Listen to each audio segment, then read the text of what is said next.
తాకట్లో ఉన్న బంగారాన్ని విడిపించి ఆ రోజున మార్కెట్ ధర కట్టి మిగిలిన డబ్బును మీకు అందిస్తుంది కొమ్మూరి గోల్డ్. ఇందాక ఒక మాట అన్నారు, నన్ను ఎవరు మోసం చేశారో వాళ్ళకి తప్పకుండా కర్మ విల్ టేక్ కేర్ అని చెప్పి. ఎవరు మోసం చేశారు సార్ మిమ్మల్ని? అంటే were you able to trace ఎప్పుడైనా? నాకు ఎవరు మోసం చేసినది ఇంకా నాకేంటంటే క్లారిటీ లేదు అంటున్నారు. వాళ్ళు వీళ్ళు అంటున్నారు. I don't have clarity, but I'm not bother about it. At the same time మళ్ళీ భగవంతుడు నన్ను ట్రాక్లో పెట్టారు, నేను వెళ్తున్నాను, నా బండి నడుస్తుంది, ఓకే. సో ఎవరు తప్పు చేశారో ఎందుకు నేను చెప్తానంటే, మా అమ్మగారు చాలా ఏడ్చారు. అవును సార్, మా అమ్మగారు చాలా సఫర్ అయ్యారు.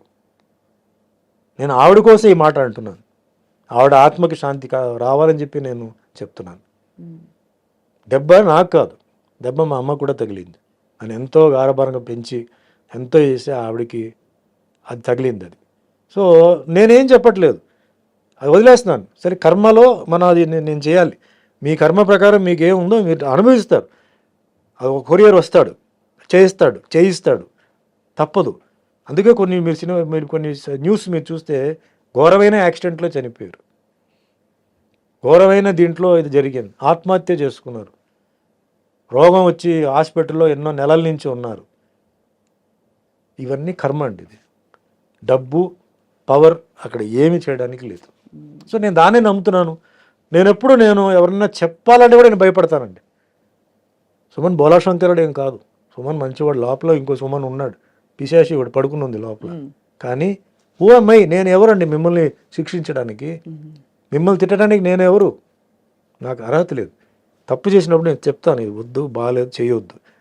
ఒకసారి, రెండుసారి, మూడోసారి నువ్వు వెళ్ళిపో అంటాను. మా స్టాఫ్ అందరూ, వాళ్ళకి తెలుసు నా గురించి, అడగండి. ఎప్పుడైనా ఎన్నో తప్పులు వాళ్ళు చేస్తారు, మనుషులే కదా, ఎన్నో తప్పులు చేస్తారు. నేను చెప్తాను, ఇలా చేయవద్దు అంటాను, చేయవద్దు అంటాను. దాని తర్వాత వాళ్ళు కరెక్ట్ అవుతారు. నేనెవరండి వాళ్ళని శిక్షించడానికి, కొట్టడానికి? నో, రాంగ్ అది. సో ఎవరైతే చేస్తారో ఆ శిక్ష అనుభవించి తీరాల్సిందే. అది సర్పదోషం అంటారు, దాన్ని ఏవేవో దోషం అంటారు. కానీ ఉన్నపళంగా ఒక అమాయకపు ఒక మధ్యతరగతి కుటుంబం నుంచి వచ్చి సినిమాలో ఇంట్రెస్ట్ కూడా మీరు ఎప్పుడు ఎక్స్ప్రెస్ చేయకుండా ఓవర్ నైట్ చక్కగా స్టార్డమ్ వచ్చి స్టార్ అయిపోయి సక్సెస్ చూసిన టైంలో ఒక పెద్ద బండరాయి వచ్చి మీ నెత్తి మీద పడి మీరు సొసైటల్గా అవమానాల పాలయ్యారు. మీ గురించి రకరకాల మాటలు అన్నారు. ఇంట్లో కుటుంబంలో ఇబ్బంది, అమ్మగారికి ఆవిడని చూడలేక మీకు మళ్ళీ ఇబ్బంది. ఎవరితో చెప్పాలి, సంజాయిషి చెప్పాలా, జనానికి చెప్పాలా, ఇవన్నీ ఉంటాయి కదా సార్. ఎలా హ్యాండిల్ చేసుకున్నారు మీరు? అలా భగవంతుడు నమ్ముకున్నాను. My conscience was clear. నేను జైల్లో ఉన్నప్పుడు కూడా మై కాన్షియన్స్ వాజ్ క్లియర్. ఏం జరుగుతుందో అది జరుగుతాయి. Who were your friends sir at that time? మీరు జైల్లో ఉన్నప్పుడు ఎవరు లేరండి.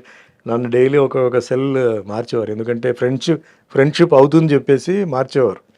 ఒకే సెల్లో డైలీ పెట్టరు. మొత్తం క్లోజ్ ప్రిజన్ ఉండేది, అక్కడ పెట్టేవారు. క్లోజ్ ప్రిజన్లో చాలామంది పెద్ద పెద్ద మర్డరర్స్ ఉండేవారు. అప్పుడు ఆటో శంకర్ని ఒకటి చాలా ఫేమస్, 7 మంది పెళ్ళాలని గోడలనే ప్లాస్టర్ చేసాడు, కింద సమాధి చేసాడు. వాళ్ళతో పాటు పెట్టారు సార్? అంటే ఆ సెల్లో ఆ వార్డులో ఉన్నాడు. అతను పేరు మర్చిపోయాను. అతను 12 మంది ఫ్యామిలీ మెంబర్స్ని చంపేశాడు. వాడికి ఉరి వేశారు. అంటే క్లోజ్ ప్రిజన్ అది. క్లోజ్ ప్రిజన్ నుంచి మళ్ళీ నేను బయటకు, అప్పుడు మన కరుణానిధి గారు పొలిటికల్ ప్రిజనర్గా వస్తే, సుమన్ ఎందుకు అక్కడ పెట్టారు, అతను మామూలు గుండాజ్ యాక్ట్ కదా, బయట తీయండి అని చెప్పి అప్పుడు నన్ను బయట తీసుకొచ్చేసి మామూలుగా డైలీ ఒక్కో సెల్లో మార్చారు. అంటే ఒక్కో సెల్లో 3 ఉంటారు, 5 మంది ఉంటారు, 7 మంది ఉంటారండి ఒక్కో సెల్ని బట్టి. సో ఉంటే ఫ్రెండ్లీ అయిపోతాను, నేను ఏదైనా చేస్తానో లేకపోతే వాళ్ళు ఏదైనా నాకు చేస్తారేమో అని చెప్పి వాళ్ళు ఒక్కో నైటే నన్ను బాగా చూసుకున్నారు సార్. కనీసం బ్రహ్మాండంగా చూసుకున్నారండి. ప్రాపర్ ఫుడ్, ఫెంటాస్టిక్ ఫుడ్ అండి. నాకు అసలు ఇది లేదు. అసలు మిగతా ఖైదీలు కూడా నన్ను బ్రహ్మాండంగా చూసుకున్నారు. నన్ను ఎక్కడ ఒక్క సెకండ్ కూడా నా మైండ్ ఎక్కడన్నా ఇదవ్వకుండా బ్రహ్మాండంగా చూసుకున్నారు అనమాట. సో వాళ్ళ కథలు అన్నీ వినేటప్పుడు అంతా చాలా ఇంట్రెస్టింగ్గా అయినాయి. జైల్లో చేసిన ప్రతి ఒక్కరూ అంటే తప్పు చేసిన వాళ్ళు కాదండి. చాలామంది అనవసరంగా లోపలికి వచ్చిన వాళ్ళు ఉన్నారు, కొన్ని పరిస్థితి వల్ల తప్పు చేసిన వాళ్ళు ఉన్నారు, కొన్ని మర్డరర్స్ ఉన్నారు. మర్డరర్స్తో కూడా నక్సలైట్స్ కూడా ఉన్నారు. నా వార్డుకి పక్కనే వెల్లూరు నుంచి 3 నక్సలైట్స్ ఉండేవారు. వాళ్ళు అంటే వాళ్ళది ఎట్లా ఉంటుందంటే డైరెక్ట్ యాక్సెస్ ఉండదు, బట్ వాళ్ళ నుంచి మాట్లాడుతుంటే మన యువతల సైడ్ వాళ్ళ నుంచి మనం మాట్లాడవచ్చు.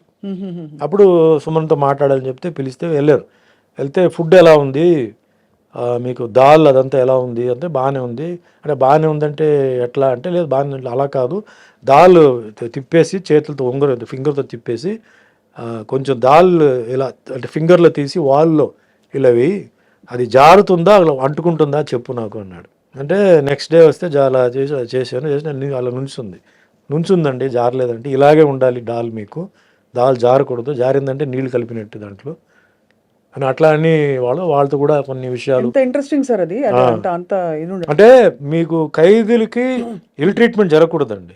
వాళ్ళకి ఇంత ప్రోటీన్, కార్బోహైడ్రేట్ ఇదంతా ఉంది, లెక్క ఉంది, అది కరెక్ట్గా ఉండాలి. ఫుడ్లో కనుక తేడా వస్తే you can complaint. Basic human rights violation. Yes, you cannot be ill treated inside. అలాగే లోపలనే హాస్పిటల్ కూడా ఉంది, జైల్ హాస్పిటల్ కూడా ఉంది. బాగాలేకపోతే they have to take you to the hospital and get you treated. So you were there for almost 6 months అండి. 6 months. The day you came out, sir, I went on condition bail. October 2nd. October 1st I was released. Conditional bail కి వెళ్ళి Madurai, I was in Madurai. మధురైలో ఒక 4 months 5 months ఉన్నాను. దాని తర్వాత I brought to Chengalpet, border of Tamil Nadu city. అక్కడి నుంచి shooting మొదలైంది. డైలీ అప్ అండ్ డౌన్ చేయడం, అంటే సిటీ లోపల ఎంటర్ అవ్వకూడదు. సో బార్డర్లో ఏఎం స్టూడియో ఉండేది. సో ఏఎం స్టూడియోకి వచ్చి షూటింగ్ చేసుకుని మళ్ళీ వెళ్ళిపోవడం, అట్లా జరిగింది. దాని తర్వాత రిలాక్స్ అయిపోయి మొత్తం entire case was totally squash. Squash. We remember sir అంతా అది. కానీ ఆ 6 నెలలు మీ లైఫ్ లో మీరు కోల్పోయారు, బాధపడ్డారని ఒక ఇది తప్ప. 6 నెలలు చాలా బీభత్స అయిన ఒక టైం అది. దాని తర్వాత 3 years కండిషన్ బెయిల్, పార్ట్గా రిలీజ్ అవ్వడం అట్లా. అమ్మగారు అప్పుడు when you came out, she was there, she was very she happy only కదా, received at me very least happy, relieved, more than happy. ఇంటికి వెళ్ళి చేశారు.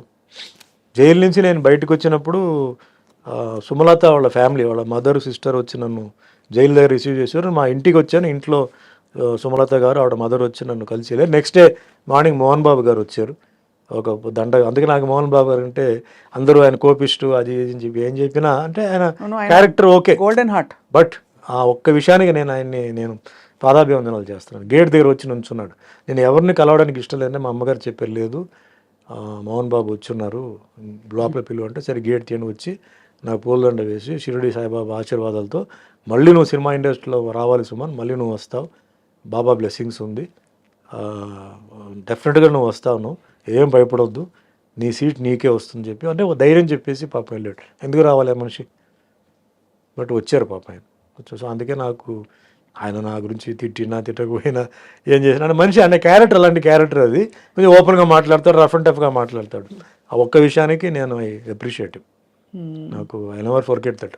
అట్లా కొందరు సినిమా ఇండస్ట్రీలో చెప్పారు, ఓపెన్గా వచ్చిన వాళ్ళు ఫోన్ చేయడం అవన్నీ చాలామంది చేశారు. ఓపెన్గా వచ్చిందంటే మేల్లో మోహన్ బాబు గారు అండ్ ఫీమేల్స్లో సుమలత. అది మరుసటి రోజు వెంటనే మధురైకి వెళ్ళిపోయాను నేను. సో అట్లాగే పెళ్ళికి కూడా మోహన్ బాబు గారు ఆయన మార్నింగ్ 5:15 5:30 పెళ్లి మండపానికి వచ్చి 2 చందనం గార్లెండ్స్ ఉన్నాయి, అది తీసుకొచ్చేసి ఇచ్చి, ఇది 2 మీ మెడలో ఉండాలి, నాకు ఫోటో పంపాలి, నాకు లాస్ట్ దాకా తీయకూడదు, నేను ప్రచారానికి వెళ్తానని చెప్పేసి పాపం ఇచ్చి రాణిమేమే హాల్లో చెప్పేసి ఇచ్చి వెళ్ళారు అనమాట. సో ఆ మనిషిలో 2 ఇప్పుడు నేను ఎవరో అంటే పెద్ద ఇదేం కాదు, బట్ ఒక ఫ్రెండ్లీగా వచ్చారు కదా, అఫెక్షన్తో వచ్చారు. That's great. అందుకే ఆయన గురించి ఎవరైనా ఏం చెప్పినా కూడా పూర్తిగా వింటాను, ఎందుకంటే ఆయన షార్ట్ టెంపర్డ్, బట్ ఆయన ఆర్గ్యుమెంట్కి ఒక పాయింట్ ఉంటుంది. అనవసరంగా ఆయన చేయడు, ఆయన అనవసరంగా గెలకూడదు, గెలికారంటే అయిపోతారు వాళ్ళు. సో మా అబ్జర్వ్ చేస్తాం. అందుకే నాకు ఆయన అంటే సెపరేట్ రెస్పెక్ట్.